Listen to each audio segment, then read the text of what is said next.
Bismillah, walhamdulillah, wa sallallahu ala rasulillah. Welcome to Face to Floor. I'm Brother Ali, also known as Abu Aqiq. Inshallah, today, God willing, we're going to continue with our explanation of the doctrine, the Aqidah of Ibn Asakir. This will be lesson 9 in the series. And today, inshallah, we will be talking about the how to understand, or what is the way to interpret what are called the Mutashabihat verses. So we're going to talk about that in a few minutes. But inshallah, let's do a quick review of what we covered in the previous lessons. We've been talking a lot about the topic of knowledge. We mentioned that Allah Ta'ala is attributed with knowledge. Allah revealed in the Qur'an, Inna Allah bi kulli shay'in alim, which means that Allah knows everything. Also, we have been talking about human knowledge, and we talked about the sources of knowledge. We talked about the rational judgments. We talked about the position of reason in relation to revelation. So, for us as Sunni Muslims, we understand that reason does not supersede, does not take priority over revelation, nor are we people who disregard the use of reason, but rather we use the intellect, we use our rational faculties, we use the intellect to understand the revelation. And then in our last session we did talk about the what are some people refer to them, although this isn't proper, but some people refer to them as Islamic philosophers. In reality, they were people who claimed to be Muslims, and they may have written in the Arabic language or Persian language, but they did not have the beliefs of the Muslims. And we mentioned some of the reasons why the Sunnis, why the Ahl Sunnah wal Jama'ah, the Islamic orthodoxy, why we deem those people who were called Islamic philosophers, why they were deemed to be blasphemers. And we mentioned that, so if you want to go and get the details, that's all in lesson 9 in this series. And also we mentioned about the philosophers, and we talked about the a sect called the Mutashabihat or the Mujassima. The Mujassima are those people who believe that God is some sort of object. And a more general deviant belief, blasphemous belief, is the belief of the Mushabbiha, those who believe that God resembles the creation in one way or another, whether they say it explicitly or not. So the Mujassima are from the sect of the Mushabbiha. The Mujassima, they believe that God is some sort of an object, some sort of a form, and the Mushabbiha believe that God has some of the attributes of created beings, and both beliefs are blasphemy. The person believes that God is a spatial entity, a jism, something that occupies space. That person is not a Muslim because he's not worshiping the Creator. And if he believes that God is somehow, in some way, similar to the creations, such as having a size, having shape, believing, for example, that God has the attributes of created beings, then that person, in truth, is not a Muslim, regardless of what he or she may claim about themselves. So when we talked about the role of reason, and we just mentioned about the Mushabbiha, those who resemble God to the creations. And they are people who, they read the Qur'an, but they'll tell you we don't use our minds. The philosophers, for instance, and also the sect called the Mu'tazila, they did use their minds, but they did not use them properly. And they started from erroneous assumptions about the Creator, and then they tried to use logic to justify their false beliefs about God. Whereas now the Mushabbiha, their beliefs, because they are, when a person examines them, one would see that their beliefs are rationally inconsistent. They are internally inconsistent, meaning that the people who resemble Allah to the creations, their belief about God, even from what they claim, is inconsistent. and also it is inconsistent from the point of view of using the intellect, the natural intelligence.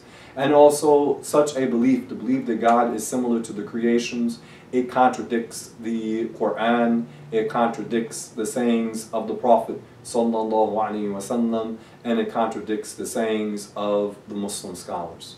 So for these people who believe that God is similar to the creations, there is a rationale, there is a reason why they came to their conclusion.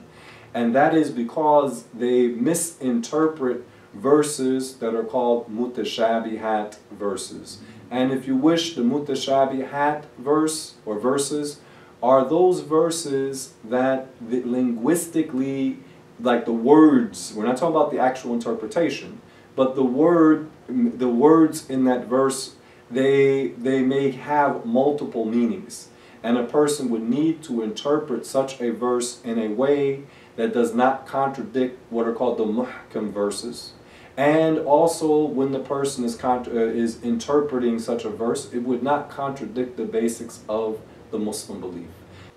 Allah revealed in the Surah Al-Imran, هو الذي أنزل عليك الكتاب منه آيات محكمات هن أم الكتاب وأخر متشابهات فأما الذين في قلوبهم زيغ فيتبعون ما تشابه منه ابتغاء الفتنة وابتغاء تأويله وما يعلم تأويله إلا الله والراسخون في العلم يقولون آمنا به كل من عند ربنا وما يذكر إلا أولو الألباب.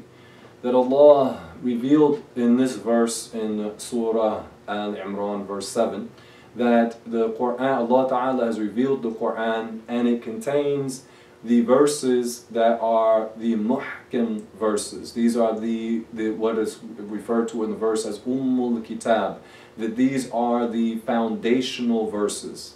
And then there are also the Mutashabihat verses.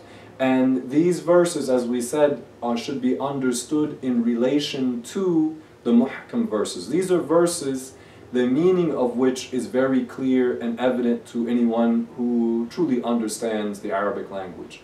Like the verse, Allahun Samad, which means that Allah does not need any of the creations, and all the creations are in need of Allah. Or the verse Allah Ta'ala revealed in the same surah, وَلَمْ يَكُنْ لَهُ كُفُوًا أَحَدٍ, that the Creator Allah has no equal and is beyond all comparison. That these are verses, their meanings are clear, they are unambiguous.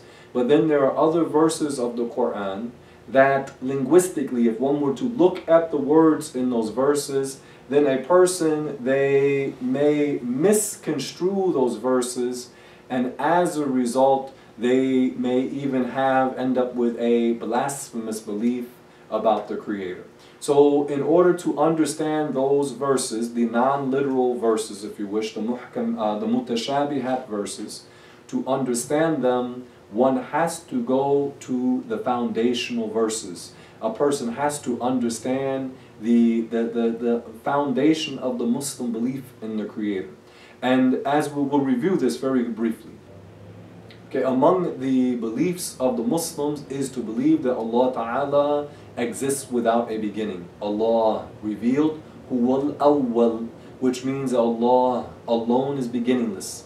That Allah Ta'ala is the creator, that Allah is not originated. Allah is the creator and is not originated. Allah has no beginning, and everything other than Allah has a beginning. This is among the fundamentals of the Muslim belief. Also, Allah Ta'ala revealed Inna Allah la ghaniyyun 'anil 'alamin, which means that the Creator, Allah, absolutely does not need any of the creations. This is a verse, we say, is a muhkam verse from Surah Al-Ankabut, at the beginning of Surah, verse 6 of Surah Al-Ankabut, that Allah Ta'ala is absolutely free of needing any of the creations. Again, a foundational aspect of the Muslim belief, and this is a muhkam verse, a foundational verse. Similarly, Allah Ta'ala revealed Laysa kamithlihi shay', which means there is absolutely nothing like Allah whatsoever.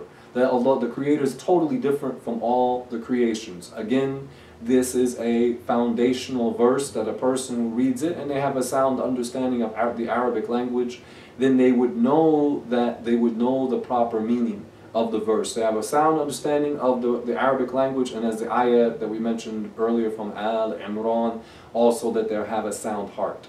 Because there are people who will read certain verses of the Qur'an and then they will try to twist them, they will try to distort them because of a sickness, a disease in their heart. They take the Mutashabihat verses, they take them and they use them as foundational verses, and then they try to build their aqidah from the Mutashabihat verses. And they misconstrue those Mutashabihat verses. These are the verses that linguistically their meanings could be ambiguous. It's not clear immediately what the meaning could be.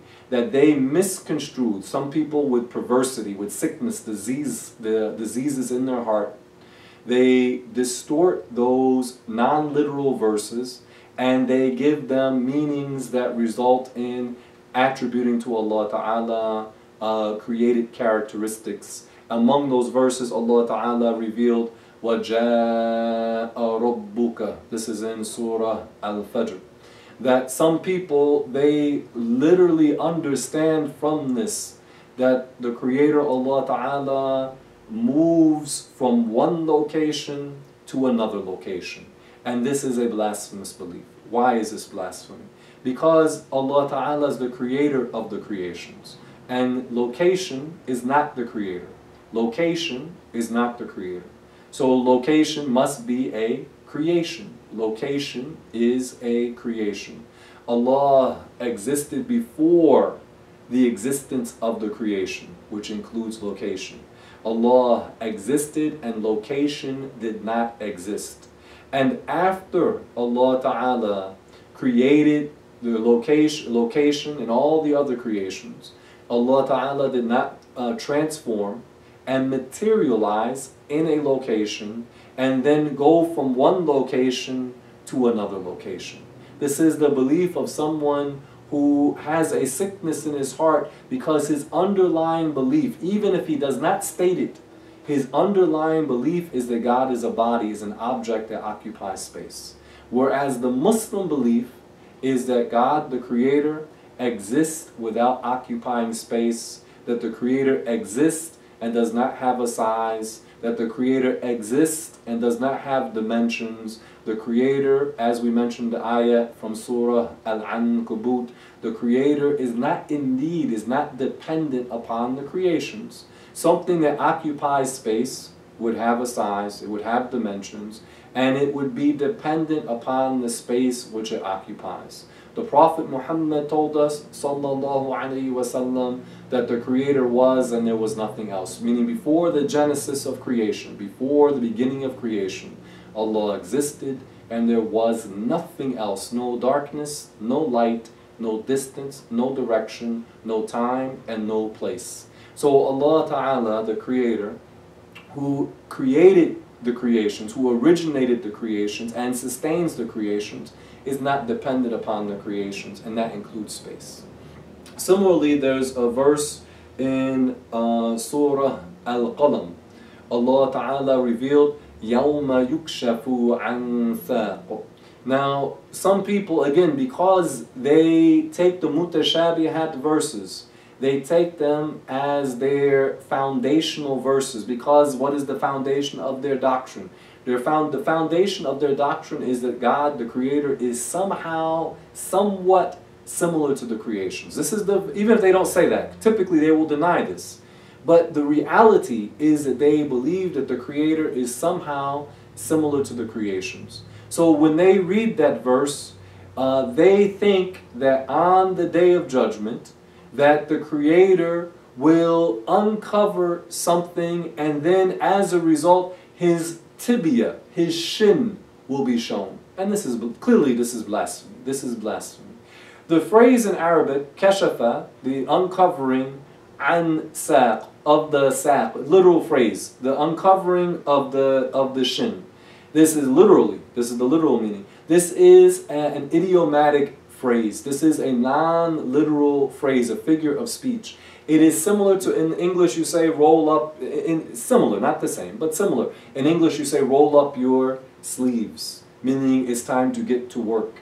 The kashafa, the unveiling or the uncovering of the shin, it does not mean that God has body parts and then he shows them off on the Day of Judgment. وَإِيَاذُ بِاللَّهِ تَعَالَى. What the ayah means, يَوْمَ يُكْشَفُ عَنْ سَاقٍ, that the day in which the shin would be revealed or uncovered. This idiomatic phrase, it means it's the day, meaning the Day of Judgment, in which extreme hardship would befall the blasphemers.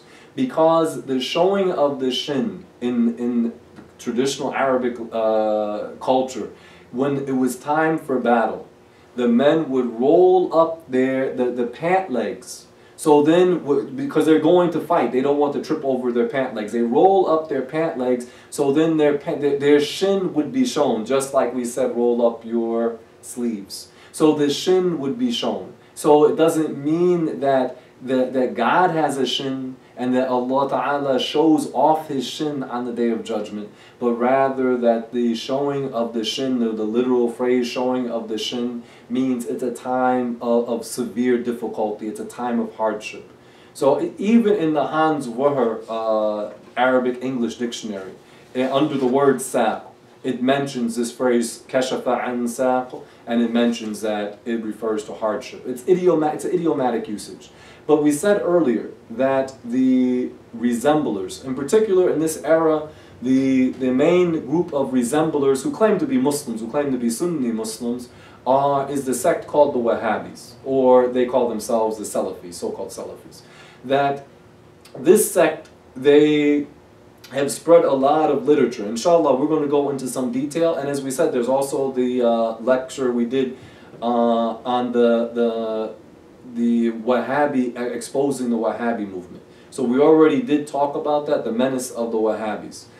So we did talk about it, but inshallah, as we go through this booklet, also this book, we will talk about them in some more detail. But they are among the people most notorious in this time for misconstruing these Mutashabihat verses and then giving them meanings that as a result they believe that God has, as we mentioned, a shin. They believe that Allah Ta'ala has a giant smiling face. They believe that Allah Ta'ala has giant outstretched hands. I believe some of them say 2 right hands. They believe that Allah, this is what they say, has 5 or 6 fingers on each one of those hands. They are talking about an anthropomorphic being. Anthropomorphic, anthro meaning human, morph shape. They believe that they're worshipping something with a human-like shape. Now they may not say God is a human. They don't say, the Wahhabis don't say that. But they believe in something with limbs, with appendages, with organs. Indeed, they are praying to an object. In reality, they are praying to a figment of their imagination. Because they did not understand the muhkam verses. When Allah Ta'ala revealed لَيْسَ كَمِثْلِهِ شَيْءٍ or وَلَمْ يَكُنْ لَهُ كُفُوًا أَحَدٍ, these are verses that absolutely, categorically negate any similarity between the eternal creator and what is originated. That they are verses that negate any comparison between the creator and the creations. And when a person understands that the person, inshallah, if he understands that Allah absolutely, categorically does not resemble the creations, and absolutely, categorically does not need any of the creations, then he understands that his or her Lord is not something with a size, with a shape, with dimensions, or anything like that. So a person who maybe he doesn't know a whole lot about the religion, but alhamdulillah, he's learned the basics of the creed. He may not know Arabic language. So he may be online and he's looking at different websites and he comes across verses like the ayah we mentioned, وَجَاءَ رَبُّكَ, that the Wahhabis and other people who resemble the Creator to the creations, they believe that God moves from one location to another location. Now this person who has the proper belief, he knows when he sees that so-called translation, he knows that that's not the proper meaning of the verse. He may not know what the proper meaning is, but because he learned the Aqidah properly, he knows not to accept that bad interpretation, because he knows that the Creator exists without being inside of a location or in a direction or at a distance or occupying space. He knows this about Allah, because he knows the Creator does not need the creations. So size and shape don't apply to the one who created size and shape. Location and distance and direction don't apply to the one who created location, distance, and direction. So he has that. He is firm. He is absolutely certain about this. So he may not know that وَجَاءَ رَبُّكَ, he may not know the actual meaning of the verse, but he knows that what it doesn't mean. He knows what it doesn't mean. The meaning of the verse is that on the Day of Judgment, it does not mean that Allah moves from one place to another, but it refers to the signs of Allah's great power are witnessed on the Day of Judgment. It does not mean that Allah Himself moves about on the Day of Judgment. So the person with the right creed, he can protect himself. And one of the issues that comes up is a lot of people, because they don't learn the matters of the creed thoroughly, they are very easily misled. It is very easy for them to get confused. That's why in the first lesson we mentioned that the companion, one of the companions of the Prophet, Jundub ibn Abdullah, he said, we learned the matters of Iman before we learned the Qur'an, then we learned the Qur'an, and it increased our Iman. So by learning the creed first, this will protect the person, inshallah. Now, you'll find nowadays, a lot of people, they take their Shahada and then they say, I want to learn Arabic. And then they are taking very elementary levels of Arabic, and then they're trying to read the Qur'an with, and they may have a so-called translation or multiple different so-called translations and an Arabic dictionary, and then they're trying to translate the Qur'an in their mind on their own. This is not the way to learn the religion. This is a recipe for disaster. For one, he may not even know these people are so-called these mistranslations that are on the market.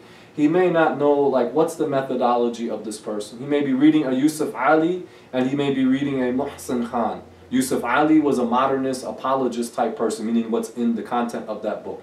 Muhsin Khan, he's a Wahhabi. These are two different, radically different sects.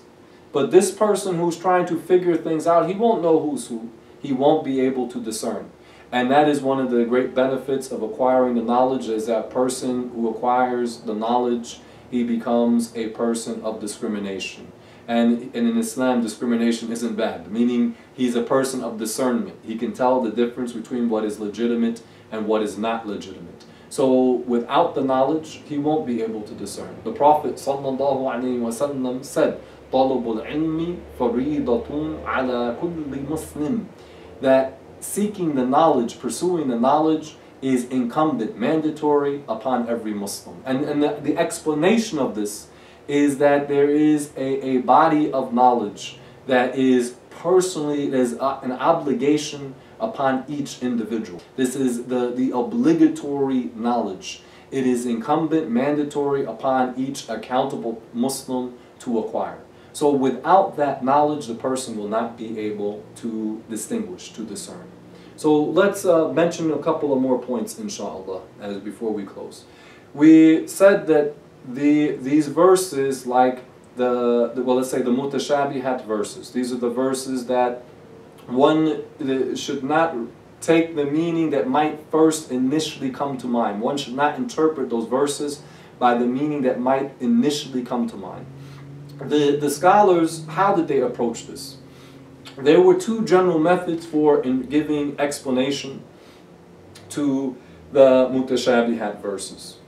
There's what's called the ta'wil of ijmali, which is the, if you wish, the general ta'wil. That is affirming the verse and negating any similarity to the creation.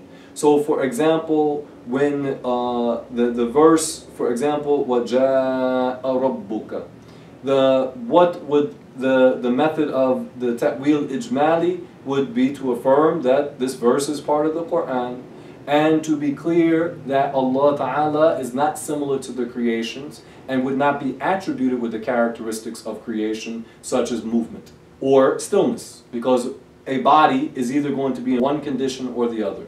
It's either going to be moving or it's going to be still, a spatial entity. Either the spatial entity is still, meaning not moving, or it's moving.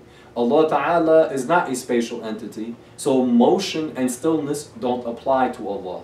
Occupational space does not apply to Allah.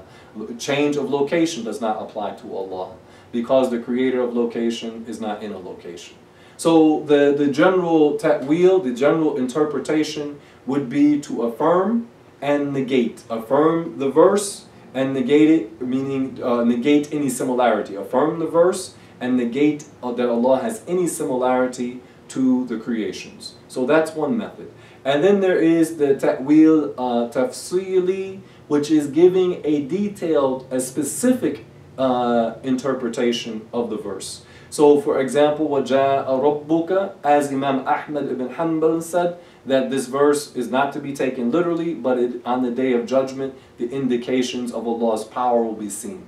So this is a specific interpretation. The general interpretation to say this verse is in the Qur'an, Allah Ta'ala Allah has no kayfiyya, no howness. We don't say without asking how, we say without a how. That Allah Ta'ala is not attributed with a kayfiyya, a modality, and Allah Ta'ala is not attributed with any similarity to the creation. So that's one method, or to give a specific interpretation.